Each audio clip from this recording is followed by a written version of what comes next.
नमस्कार दोस्तों, आप सभी का स्वागत है संस्कृत वर्धनम यूट्यूब चैनल में। दोस्तों, आज के इस वीडियो में हम लोग LNMU BA part 3 Sanskrit honours paper 5 का हम लोग ऋक् शुक्त निकर भाग पढ़ेंगे। सबसे पहले आप लोग जानते होंगे, अगर आपने सिलेबस की वीडियो को देखा होगा तो, कि यहाँ पे आपको पेपर 5 में 3 टॉपिक से प्रश्न पूछे जाएंगे। सबसे पहले आपको ऋक् शुक्त निकर से प्रश्न रहेगा, और ऋक् शुक्त निकर जो कि आज का हमारा टॉपिक है, इसमें आपको 35 मार्क्स के प्रश्न पूछे जाएंगे। तो मैं थोड़ा सा बता दूं कि 35 मार्क्स के जो प्रश्न आते हैं उसमें आपको 15 मार्क्स का एक आलोचनात्मक प्रश्न, 10 मार्क्स का एक संस्कृत व्याख्या और 10 मार्क्स का एक हिंदी अनुवाद पूछा जाएगा। ठीक है, क्लियर हो गया होगा कि 10 मार्क्स के हिंदी अनुवाद, 10 मार्क्स का संस्कृत व्याख्या और 15 मार्क्स का आलोचनात्मक प्रश्न। ठीक है, तो इस तरह से आपको 3 आंसर इसमें लिखने होते हैं। ठीक है, ऋक् शुक्त निकर से। अब आइए जानते हैं कि यहाँ पे ऋक् शुक्त निकर में आपको कितने मंत्र पढ़ने हैं। यानी कि इसमें जितने भी मंत्र हैं, तो प्रथम 4 सूक्त के अंतर्गत जितने भी मंत्र हैं उसको हमें पढ़ना है। ठीक है, और सबसे ज़्यादा जो प्रीवियस ईयर में आया होगा उसको हम लोग ज़्यादा देखेंगे कि कितने प्रश्न प्रीवियस ईयर में आए हुए हैं। तो अब तक हमने पेपर 6 और 7 के प्रीवियस ईयर क्वेश्चन को देखा है। पेपर 5 और 8 का भी हम लोग नेक्स्ट वीडियो में देखेंगे। ठीक है, तो आप समझ गए होंगे कि आपको ऋक् शुक्त निकर के 4 सूक्त के अंतर्गत मंत्रों को पढ़ना है। ठीक, और उसी से संबंधित आपको संस्कृत व्याख्या और हिंदी अनुवाद मिल जाएंगे। साथ ही जो प्रश्न हैं यहाँ पे, आलोचनात्मक प्रश्न जो आपसे पूछे जाएंगे, वो भी हम लोग नेक्स्ट वीडियो में देख लेंगे कि कौन कौन से प्रश्न आपको यहाँ पे तैयार करके जाना है। तो दोस्तों, अभी आप सबके पास बहुत ज़्यादा टाइम है, यानी कि अभी अगर बहुत जल्दी एग्ज़ाम होता है फिर भी आपको अप्रैल तक एग्ज़ाम लिया जाएगा। तो अभी मार्च तक आप लोग अच्छे से प्रिपरेशन कर सकते हैं। तो मार्च तक जो है हम लोग पेपर 5, 6, 7, 8 सभी कंप्लीट कर लेंगे। ठीक है, तो आइए आज हम लोग जानते हैं कुछ ऋग्वेद के बारे में और इसके प्रथम सूक्त के प्रथम मंत्र को जानते हैं। तो दोस्तों, सबसे पहले तो ऋग्वेद के जो पहला हम लोग सूक्त को पढ़ेंगे वो अग्नि सूक्त होगा, और ये जो है प्रथम मंडल से संबंधित है।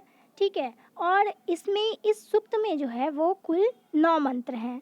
ठीक है, ये जो आज हम लोग प्रथम मंत्र को पढ़ने जा रहे हैं, तो इस अग्नि सूक्त में, यानी कि ये जो प्रथम सूक्त है, इसके अंतर्गत 9 मंत्र हैं, इसको ध्यान में रखना है। इसके बाद इसके देवता जो हैं वो अग्नि है, ऋषि जो हैं वो है मधुछंदा, और छंद है इसमें गायत्री, और इस गायत्री छंद को हम लोग लंगड़ा छंद के नाम से भी जानते हैं। दोस्तों, ऋग्वेद में कुल 10 मंडल है, 10 से 28 सूक्त है, और सबसे ज़्यादा सूक्त जो है वो इंद्रदेव के लिए है, और वो सूक्त की संख्या है 250 सूक्त। ठीक है, और दूसरे नंबर पे आते हैं अग्नि सूक्त, जिसमें आपको 200 सूक्त मिलेंगे। ठीक है, तो आज हम लोग अग्नि सूक्त को ही जानेंगे। दोस्तों, अब हम लोग जानते हैं कि इस आज जो हम लोग अग्नि मंत्र को जानेंगे, यानी कि प्रथम सूक्त में जो आज हम लोग प्रथम मंत्र को जानेंगे वो अग्निदेव से संबंधित है। तो इसके अनुसार अग्निदेव के 3 प्रमुख कार्य बताए गए हैं, और इसके अंतर्गत क्या है, तो सबसे पहले है नेतृत्व शक्ति संपन्न, जो अग्निदेव के बारे में है, तेज और प्रकाश का अधिष्ठाता, और यज्ञाहुतियों को ग्रहण करना। ये 3 मुख्यतः अग्निदेव के बारे में कहा गया है। अब आइए अग्नि सूक्त के परिचय, मतलब कि यहाँ पे अब हम लोग थोड़ा सा अग्निदेव के बारे में जानते हैं। ठीक है, अग्नि सूक्त जब आप पढ़ेंगे तो बेसिकली इसमें क्या सब चीज़ कहा गया है अग्नि के बारे में। ठीक है, फिर हम लोग मंत्र को देखेंगे। अग्नि सूक्तों का वेदों में प्रमुख स्थान है। सबसे पहले दोस्तों देखिए, मैंने आपको पहले ही बताया था कि आपके एग्ज़ाम में 10 मार्क्स का प्रश्न पूछा जाता है हिंदी अनुवाद से। तो यहाँ पे आप 10 मार्क्स के प्रश्न के लिए कम से कम 3 पेज ज़रूर लिखेंगे। ठीक है, तो 3 पेज लिखने के लिए आपको यहाँ पे थोड़ा सा डिटेल में जाना पड़ेगा, इसीलिए मैं आपको यहाँ पे अच्छे से समझा रही हूँ। ठीक है, आपको इन सभी पॉइंट्स को लिखना है। ठीक है, तब जाके आपका जो है वो कम से कम 3 पेज फुल्ली हो पाएगा। तो अग्नि सूक्तों का वेदों में प्रमुख स्थान है और यह पृथ्वी स्थानीय देवों में प्रमुख है। तो दोस्तों आप लोग जानते होंगे कि पहले जो है वो पहले के ज़माने में जब यज्ञ हुआ करता था तो उस टाइम अग्निदेव जो है वो प्रमुख देवता माने जाते थे। ठीक है, और वेदों में अग्नि के प्रमुख होने का विशिष्ट कारण यह है कि प्राचीन भारत में यज्ञ मनुष्य जीवन का प्रधान अंग था। ठीक, इसको याद रखना है और यह सर्वश्रेष्ठ कर्म था। यज्ञ क्रिया को अग्नि के माध्यम से ही संपादित किया जाता था, अतः अग्नि को देवताओं का मुख्य देवता कहा जाता है। सर्वप्रधान और सर्वव्यापक होने के साथ अग्नि सर्वप्रथम सर्वाग्रणी है। अग्नि सूक्त ऋग्वेद के प्रथम मंडल का प्रथम सूक्त है। ठीक, और इसके ऋषि जो हैं वो मधुछंदा हैं, देवता अग्नि है और इसमें छंद जो है वो गायत्री है। तो इसको आप लोग अच्छे से ध्यान में रखें। अब आइए हम लोग आते हैं इस मंत्र पर।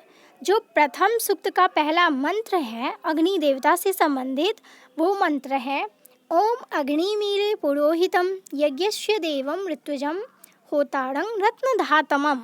ठीक है, अब साधारण भाषा में अगर इसके अर्थ को जाने तो इसका अर्थ है कि इसके जो रचयिता हैं विश्वामित्र ऋग्वेद के, वो कहते हैं कि मैं उस अग्निदेव का आवाहन करता हूँ जो धन संपत्ति या वैभव को देने वाले, यज्ञ कर्म को संपादन करने वाले, देवताओं के भी अग्रगण्य पुरोहित को इच्छित वस्तुएं प्रदान करने वाले हैं।